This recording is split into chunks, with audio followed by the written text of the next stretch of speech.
All right, everybody, we are live again briefly. We're going to see if we can get Lauren on this time. We have been doing some troubleshooting in the background, and let's see if we can have her join. Give us just a moment. We're going to give this one more try today.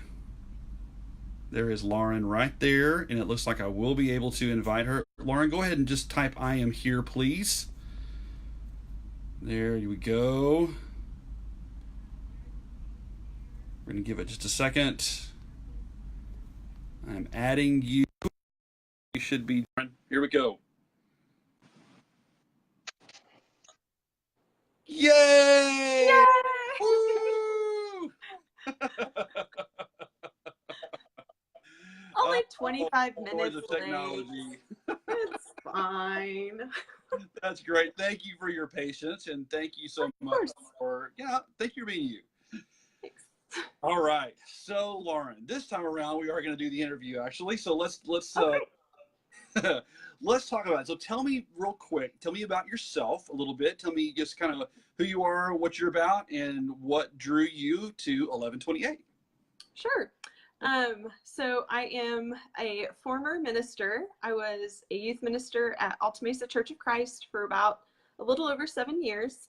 And about 4 years ago, I stepped down to stay at home with my kids. I felt God really calling me to do that and to kind of let go of some things. And so my family, we still go to Alta Mesa Church of Christ, and I am very involved.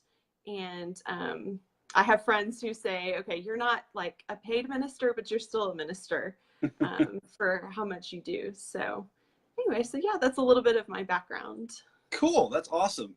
So you didn't always know about 1128. Who kind of told you about 1128 and kind of what that's all about? So I was I was with a group of women in youth ministry, and we had started a girls conference called DFW Girls Gathering, and we were, I think, our third year or fourth year in, and Betsy Stratton, who was on our team, said, hey, I have a friend, Risa Higgins, who wants so desperately to guide us in the day of spiritual direction. And we did that as a team. And it was like right before covenant groups were kind of forming, and right as 1128 was kind of forming. And I was just so blessed by my time with Risa. It really gave us a lot of direction in what we were doing with our conference, and really helped us to kind of refocus on what our purpose was. That's awesome. I love it. So you met 1128 through Betsy Stratton, one of our North Texas Covenant Group leaders. So there's that. There's that great connection. And then you were part of a youth ministry back then. And so now tell me about where you are. I mean, 4 years later, you've rediscovered 1128, and you came and attended one of our luncheons last month. So that was fantastic to meet you there. But then you decided to join a covenant group. Walk me through kind of the decision-making process there, and what led you to decide to join? So I had seen some of my best friends go through covenant groups, and had seen some just hearing their stories about how it had blessed them and had blessed their ministry. And I felt like I kind of missed the opportunity to join back when I was in ministry, because right as they were forming, I was kind of stepping back, and I wasn't real sure what my schedule is going to look like as a stay-at-home mom. But as my kids have kind of gotten older, and I've started to really be more involved, even more so involved in church, and trying to take some leadership roles and some ministries.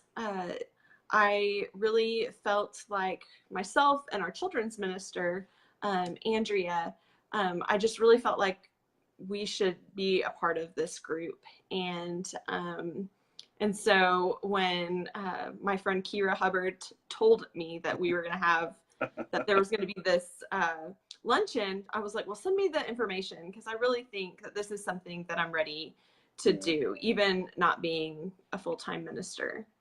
Cool. So what you're telling me is, now stop me if I'm wrong, what you're telling me is that even if you are a highly invested volunteer, even if you're someone who is connected with ministry at churches, but not necessarily quote unquote on staff, this is the kind of thing that you really feel can be a powerful resource in the life of somebody who's serving in a church. Is that right?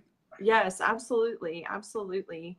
I think we could all use spiritual direction and times to be still and be ministered to, so that we're not always the ones doing the ministering. So yeah, I absolutely agree with that. Cool. Very cool.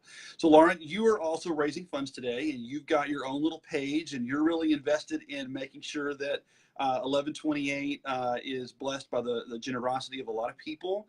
So here's your chance to make a personal appeal to the people that you know and love. I know you're about like halfway to your goal, which is fantastic. Woo! Excited. So why don't you just make a brief appeal here at the end to say, here's what you'd like, here's why it's important to you. I just love for anybody who is passionate about keeping those who are serving healthy, spiritually healthy, which is just vitally important in my opinion. I feel like if that's important to you, then it would be wonderful if you could donate to this ministry who is really making a difference in that. I know when I was a minister, that was something that was a struggle. And so that 1128 has created space and created a time, and utmost importance in that is just, it's huge. And I think it's vital to the health of our leadership. And so I know that this would be a blessing to anybody. So Awesome.